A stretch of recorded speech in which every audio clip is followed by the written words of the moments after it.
Muy buenas tardes a todos y voy a empezar ahora con lo que es la asignatura de Anatomía 1 y para empezar vamos a hablar de lo que sería acerca del desarrollo del plan de asignatura y cómo desarrollaría esta primera clase.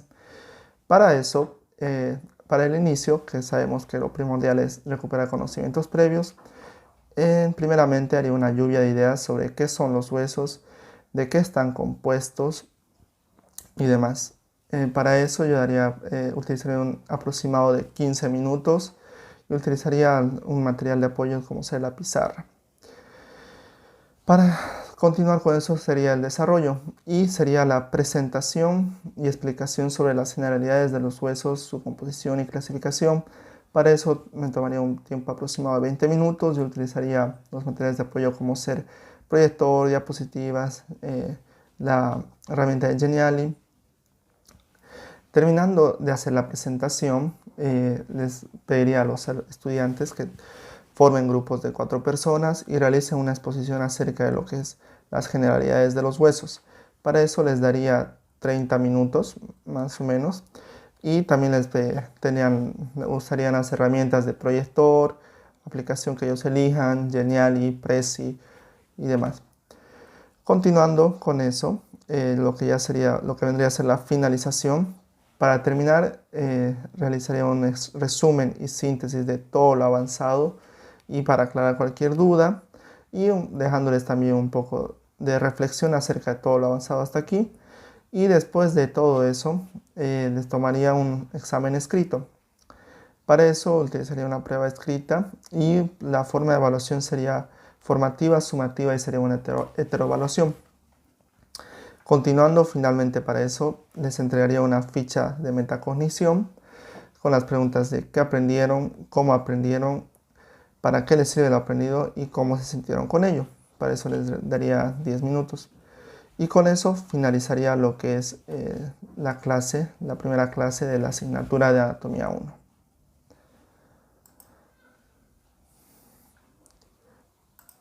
Continuando con lo que es las generalidades de los huesos, empezaría primeramente acá lo que es la clase y primero, ¿qué decir?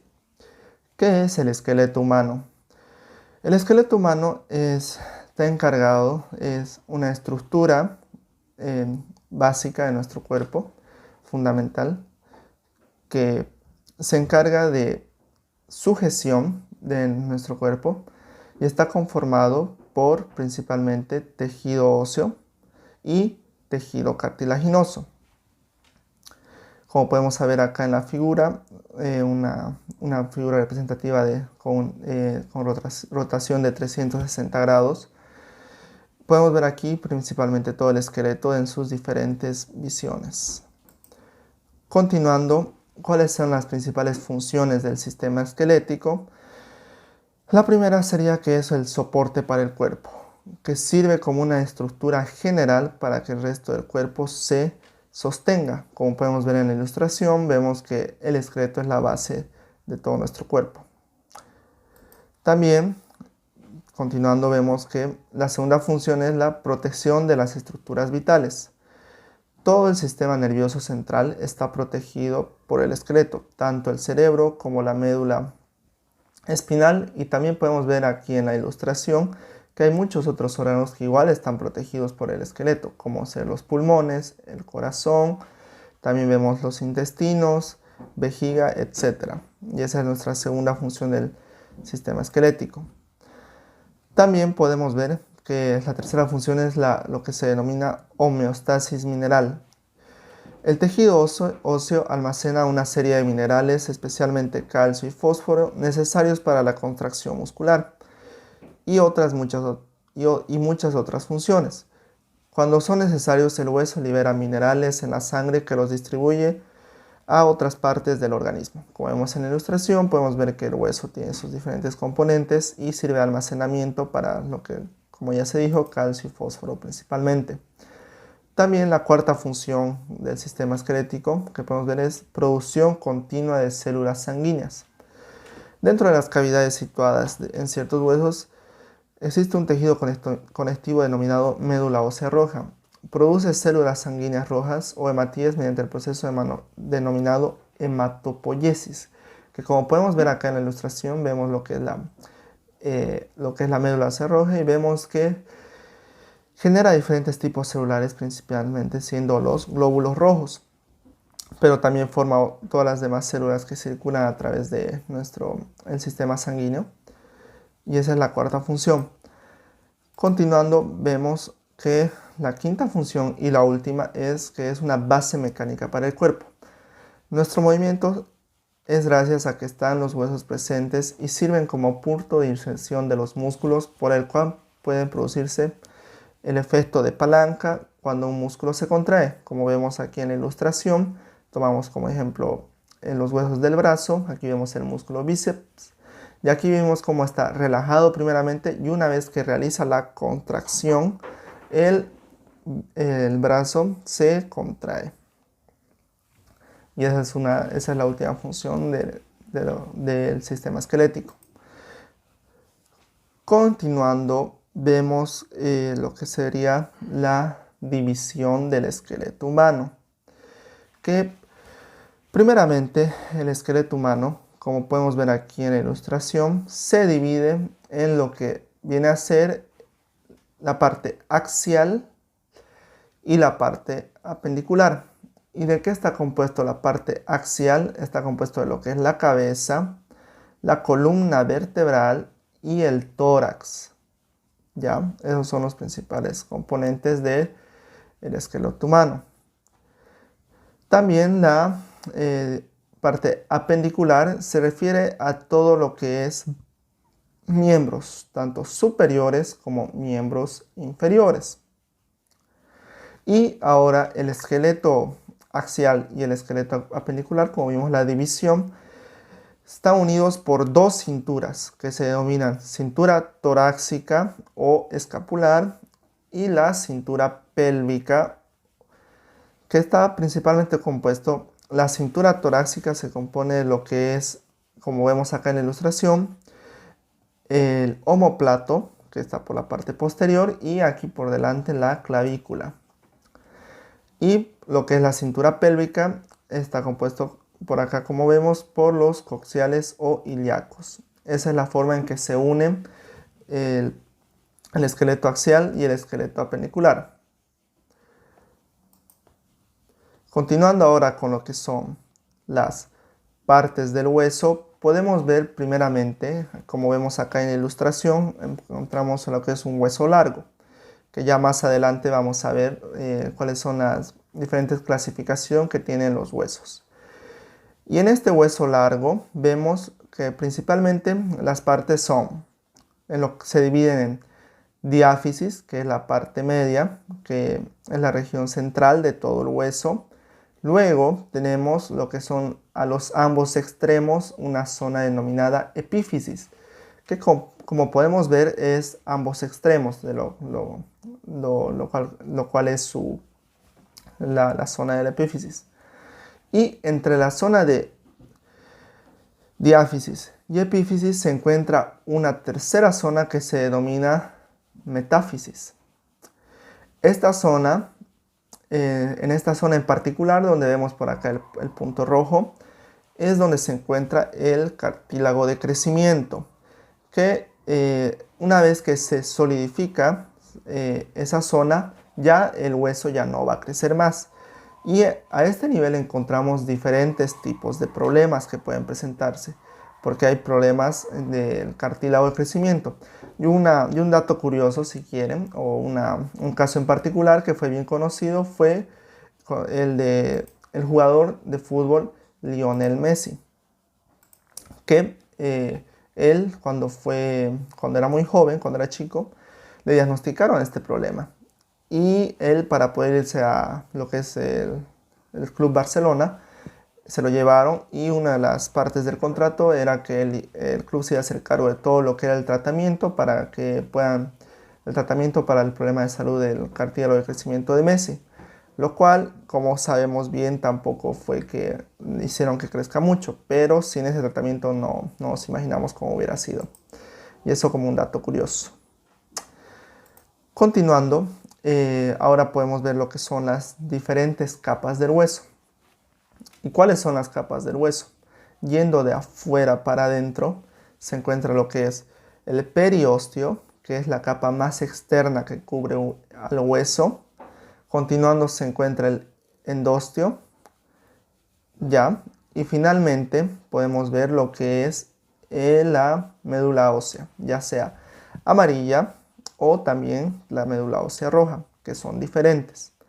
Y como podemos ver, en la parte externa, en la capa del periósteo, es donde viene la irrigación de los huesos, que está dada por las arterias. ¿Ya? Esas son las capas del hueso principal.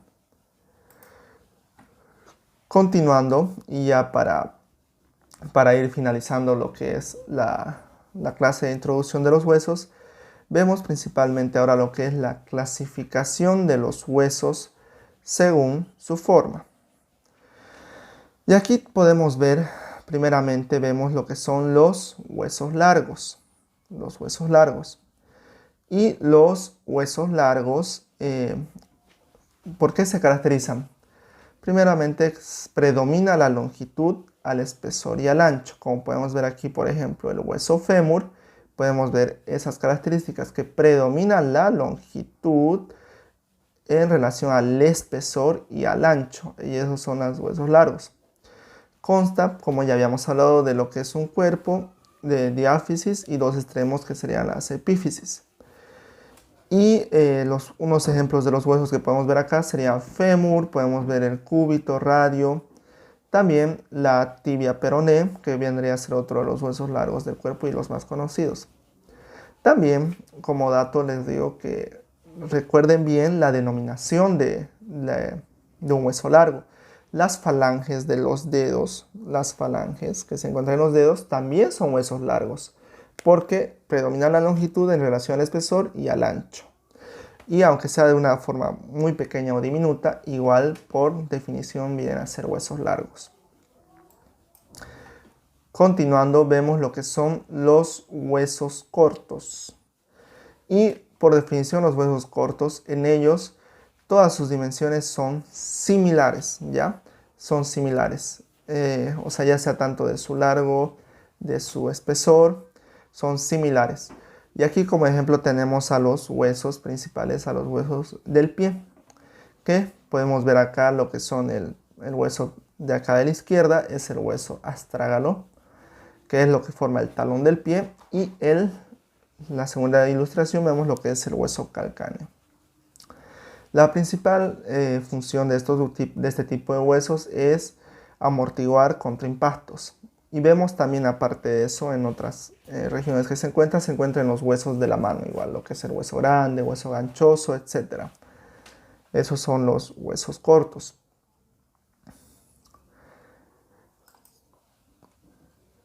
Continuando con la clasificación de los huesos según su forma, ahora vemos lo que vendría a ser los huesos planos, ¿ya? Y los huesos planos, para empezar, se definen porque su espesor es reducido con predominio de la longitud y el ancho, ¿ya? Constituye principalmente los dos huesos planos las paredes de las cavidades craneales, nasales, orbitarias y pelvianas igual. Como ejemplo acá de estos huesos tenemos principalmente acá lo que es el hueso coxal, que viene que como pueden ver por su forma es en referencia a un hueso plano. También podemos ver acá el hueso frontal, que como dijimos son principalmente los huesos planos los del cráneo. Y sus funciones principales son la de protección. Por eso es que el hueso frontal forma parte de este tipo de huesos. Y también acá en la tercera figura podemos ver lo que es el hueso del omóplato, o también denominado escápula. Y este hueso se encuentra en la parte de la región posterior, en la parte de nuestra espalda. ¿Ya? Y también podemos ver que no está acá, pero otro hueso igual que vendría a ser parte de la definición de los huesos planos, el hueso que se encuentra acá, que se denomina el hueso de esternón, que principalmente vendría a proteger lo que es el corazón, ¿cierto? Continuando, Ahora podemos ver, ya para ir terminando, lo que son los huesos irregulares. ¿Y por qué se caracterizan estos huesos irregulares? Se caracterizan porque son todos aquellos huesos que por su forma no pueden clasificarse en otro tipo de huesos, no pueden clasificarse ya sea de hueso largo, hueso plano, hueso corto, no pueden clasificarse de otra forma. Por ejemplo, acá tenemos el hueso de mayor exponente, que son las vértebras de la columna, que como podemos ver acá por su forma, que está compuesto por sus apófisis, las espinas, etc., no tiene una forma predominante. No podemos decir que es un hueso largo, no podemos decir que es un hueso plano, no podemos decir que es un hueso corto, etc. ¿Ya? Así que por eso este tipo de huesos se los clasifica como huesos irregulares. Y como podemos ver acá, por ejemplo, la vértebra, acá que vemos por su canal, el canal medular, ahí es por donde pasa la espina. Y o sea, a través de este hueco podemos ver, de esta fosa, perdón, podemos ver que la vértebra proporciona la protección a lo que es la columna vertebral, ¿no es cierto? Bueno, eso con los huesos irregulares. Y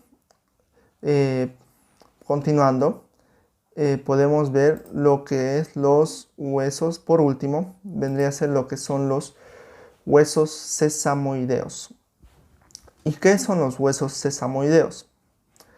Son huesos que se encuentran principalmente dentro de un tendón, y el más grande y más característico por esto es lo que se denomina la rótula o patela, ya que este hueso lo vamos a encontrar a nivel de la articulación de la rodilla.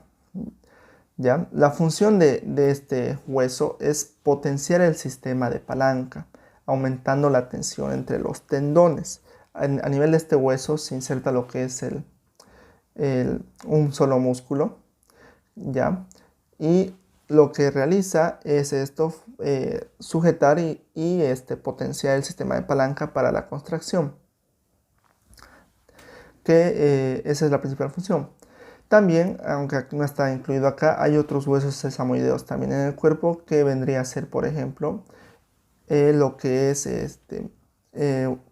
huesos sesamoideos a nivel de las falanges en los pies, que llegan a formarse pequeños huesitos que tienen la forma de sesamoideos, que como dice su nombre, se refieren a una forma de la semilla de sésamo.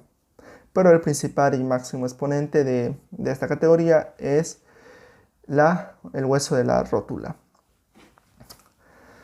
Y para finalizar, principalmente, como podemos ver haciendo un pantallazo, pudimos ver lo que es el sistema esquelético, cómo está compuesto, cómo se componen las diferentes capas de cada hueso, cuáles son las diferentes partes de cada hueso también. Y por último pudimos ver lo que es la clasificación de los huesos según su forma, que haciendo un breve repaso son huesos largos, cortos, planos, sesamoideos, huesos irregulares, y también hemos visto lo que son las principales funciones del sistema esquelético, que tiene muchas, pero principalmente son las 5 que ya hablamos. Y con eso damos por finalizado nuestra primera clase de lo que viene a ser el sistema esquelético. Gracias.